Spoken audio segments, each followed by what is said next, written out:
The new year is here. Can you believe it? I feel like we were just watching Christmas movies and bam, it's January. So let's hit the ground running. First thing first, it's time to pack up the last remnants of Christmas. Now let me just say, that's my thing. If you're someone who keeps their tree up till March, more power to you. I respect that level of commitment. But for me, putting away the holiday decor feels like flipping the page to a clean slate. This simple act led to a bigger refresh around the house, putting away the little things that pile up and resetting the space to feel cozy for the long, cold days of winter. In the Pacific Northwest, it's about battling the rainy, dreary weather. So I like to throw open the windows for a few minutes, even if it's cold, turn on the fireplace, and let a comfort show play in the background. Friends has been my go-to lately. It's like having a chat with old pals while I work. One of the best parts of the season, taking a moment to appreciate the people around you.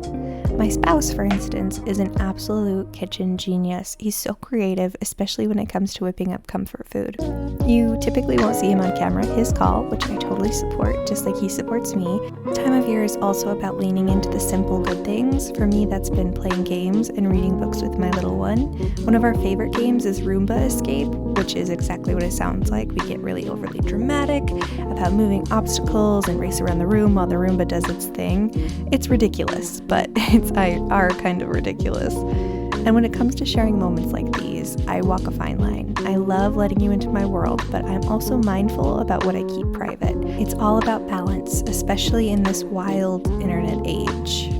January wouldn't be January without a good old deep clean. For me, that starts in the kitchen, the heart of the home. This month, I've been changing my mindset around cleaning. No longer, I have to clean the kitchen. Instead, it's, wow, how lucky am I to clean up after all of these delicious meals.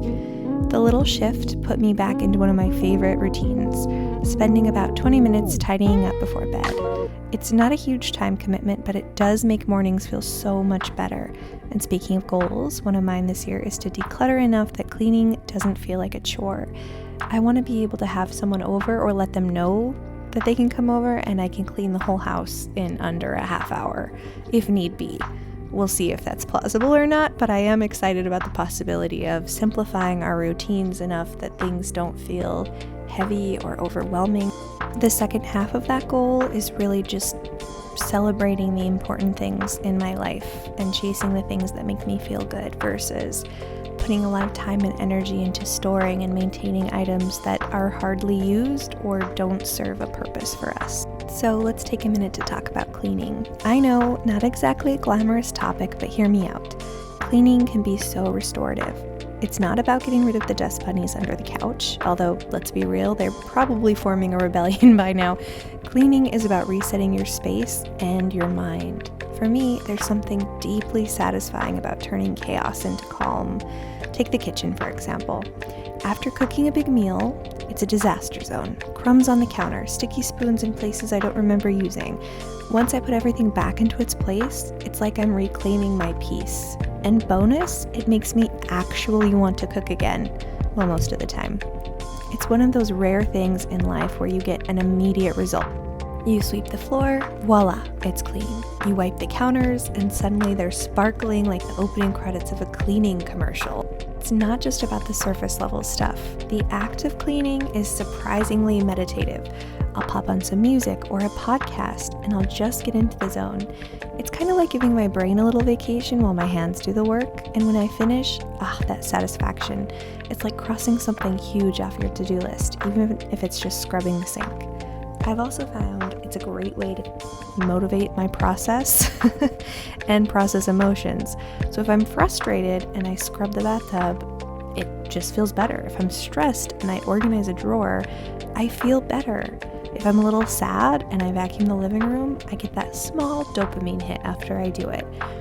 By the time you're done, not only have you worked through some of those feelings, but your space looks better too. So for me and my brain, that's a win-win. And let's not underestimate the power of a clean space on your mental health. I don't know how it works, but when my environment is cluttered, my brain feels cluttered too.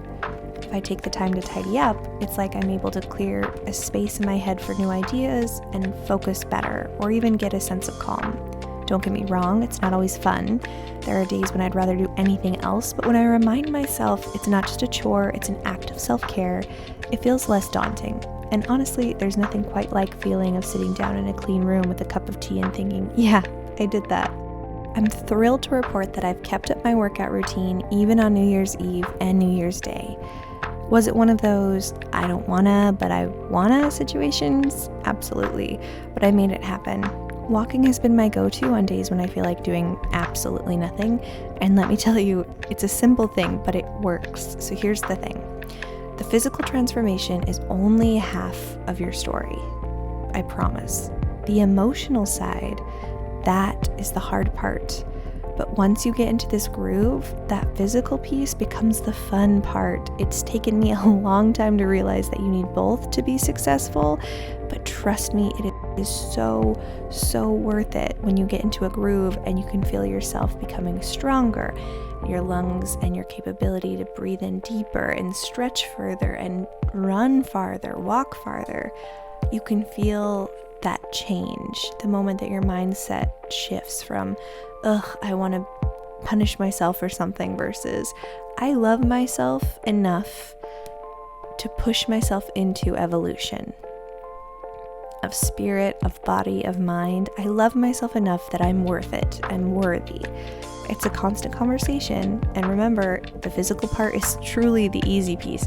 The emotional part takes time. So really be kind to yourself this season. January has a lot of big promises and it will get harder, but you can take it one day at a time. Enjoy a fresh slate. One of my favorite things about January is that fresh slate that it offers. Now, you don't need a new year to start fresh, truly, let's be honest, but it is kind of fun.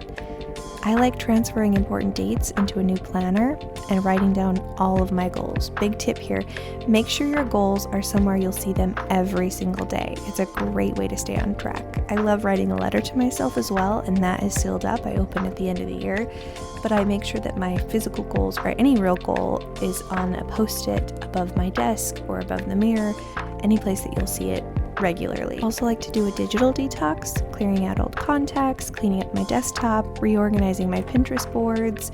It's so satisfying to get rid of that overwhelming swirl of to-dos and start the year with a clear head. Speaking of satisfaction, let's talk planners. I've been using the same style of calendar and planner for a while now, and especially the calendars, it just makes me happy. Growing up, my mom had Frida Kahlo calendar in our pantry. Well, she had a different calendar every year with like art, and sometimes you get it free and sometimes she'd buy one specific, but the Frida Kahlo one is definitely the one that stuck most in my memories.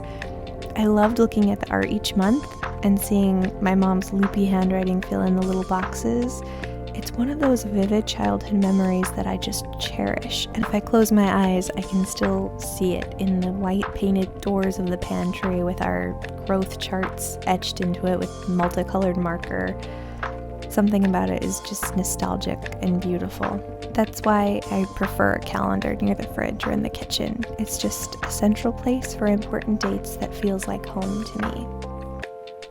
So, that's how I'm starting this January, by clearing the clutter, savoring the small joys, and building routines that feel good for both my body and my soul. It's about balance, appreciation, and taking the time to celebrate what matters most. So, congrats, here's to a fresh start and a fabulous year ahead. Please like and subscribe if you enjoyed this, and I'll see you next time. Happy New Year!